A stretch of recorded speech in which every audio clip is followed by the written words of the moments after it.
ಅಧಿಕಾರ ಹಂಚಿಕೆ ರಾಜ್ಯಕ್ಕೆ ಮಾದರಿಯಾಗಿರುವಂತದ್ದು ಮಂಡ್ಯ ಸರ್ಕಾರಿ ನೌಕರರ ಸಂಘ. ಇನ್ನು ಮಂಡ್ಯ ಸರ್ಕಾರಿ ನೌಕರರ ಸಂಘದ ಚುನಾವಣೆಗೆ ಅಧಿಕಾರವನ್ನ ಹಂಚಿಕೆ ಮಾಡಿದ್ದು ಶಂಭುಗೌಡ ಹಾಗೂ ನಾಗೇಶ್ ಬಣ ಅವಿರೋಧವಾಗಿ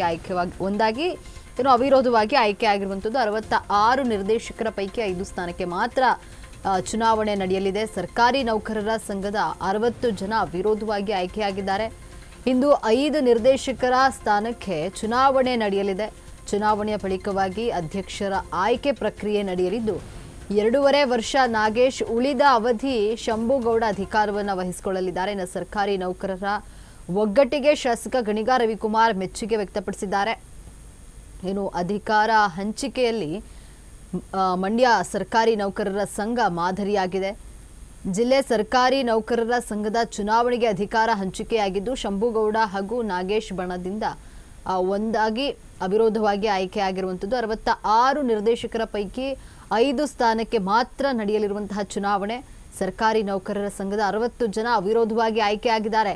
ಇಂದು 5 ನಿರ್ದೇಶಕರ ಸ್ಥಾನಕ್ಕೆ ಚುನಾವಣೆ ನಡೆಯಲಿದ್ದು ಚುನಾವಣೆ ಬಳಿಕವಾಗಿ ಅಧ್ಯಕ್ಷರ ಆಯ್ಕೆ ಪ್ರಕ್ರಿಯೆ ನಡೆಯಲಿದೆ. 2.5 ವರ್ಷ ನಾಗೇಶ್, ಉಳಿದ ಅವಧಿ ಶಂಭುಗೌಡ ಅಧಿಕಾರವನ್ನು ವಹಿಸಲಿದ್ದು ಸರ್ಕಾರಿ ನೌಕರರ ಒಗ್ಗಟ್ಟಿಗೆ ಶಾಸಕ ಗಣಿಗ ರವಿಕುಮಾರ್ ಮೆಚ್ಚುಗೆ ವ್ಯಕ್ತಪಡಿಸಿದ್ದಾರೆ.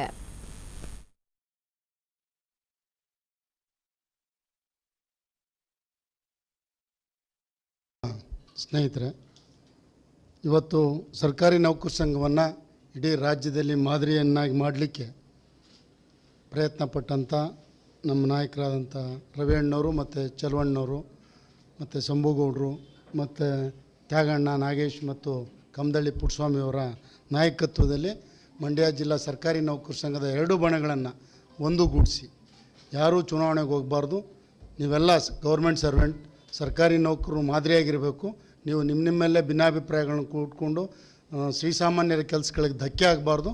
ಹಾಗಾಗಿ ನೀವೆಲ್ಲ ಅದರಲ್ಲಿ ಏನು ಬರ್ತದೆ ನೀವೆಲ್ಲ ದಯಮಾಡಿ ಚುನಾವಣೆ ಮಾಡಬಾರ್ದು, ಅನ್ಯೂನ್ಯವಾಗಿ ಹೋಗಿ ಅಂದರು. ಇಬ್ಬರನ್ನೂ ಕರೆದು ಮಾತನಾಡಿದ್ರು.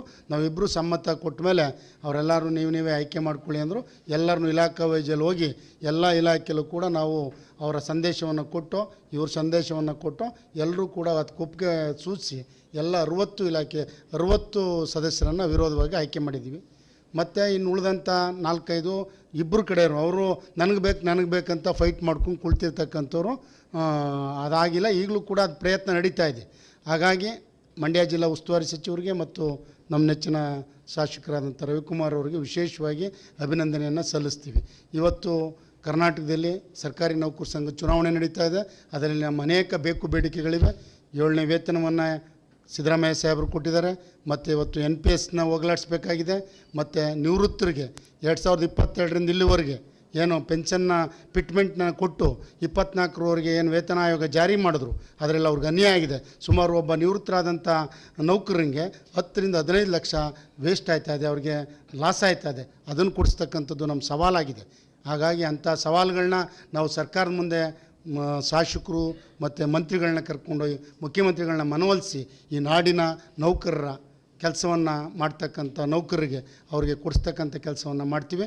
ಮತ್ತು 7 ಕೋಟಿ ಜನರ ಕೆಲಸವನ್ನು ಮಾಡ್ತಕ್ಕಂಥ ಈ ನೌಕರರು ಅವರ ಬೇಡಿಕೆಗಳನ್ನು ದುಃಖದುಮ್ಮನಗಳನ್ನ ಈಡೇರಿಸ್ತಕ್ಕಂಥ ಮಾನ್ಯ ಮುಖ್ಯಮಂತ್ರಿಗಳು, ಉಪಮುಖ್ಯಮಂತ್ರಿಗಳು ಮತ್ತು ಉಸ್ತುವಾರಿ ಸಚಿವರು ಮತ್ತು ನಮ್ಮ ಶಾಸಕರು ವಿಶೇಷ ಆಸಕ್ತಿ ತೋರಿರೋದಕ್ಕೆ ಇವತ್ತು ನಮ್ಮ ಜಿಲ್ಲೆಯ ಎಲ್ಲ ನೌಕರ ಪರವಾಗಿ ತುಂಬುವುದು ಅಭಿನಂದನೆ ಸಲ್ಲಿಸಿ, ಈ ಹೊಂದಾಣಿಕೆ ಏನು ಅನ್ನೋದು ನಮ್ಮಲ್ಲಿ ಗುಂಪುಗಾರಿಕೆ ಬೇಡ ಅಂತ ಹೊಂದಾಣಿಕೆ ಮಾಡಿದ್ದಾರೆ. ನಾವೆಲ್ಲರೂ ಕೂಡ, ನಾವು ಶಂಭುಗೌಡರು ಇಬ್ಬರೂ ಕೂಡ ಅನ್ಯೂನ್ಯವಾಗಿ ಹೋಗಿ ಈ ಸಂಘವನ್ನು ಮಾದರಿ ಸಂಘವನ್ನಾಗಿ ಮಾಡಲಿಕ್ಕೆ ಪ್ರಾಮಾಣಿಕ ಪ್ರಯತ್ನವನ್ನು ಮಾಡ್ತೀವಿ.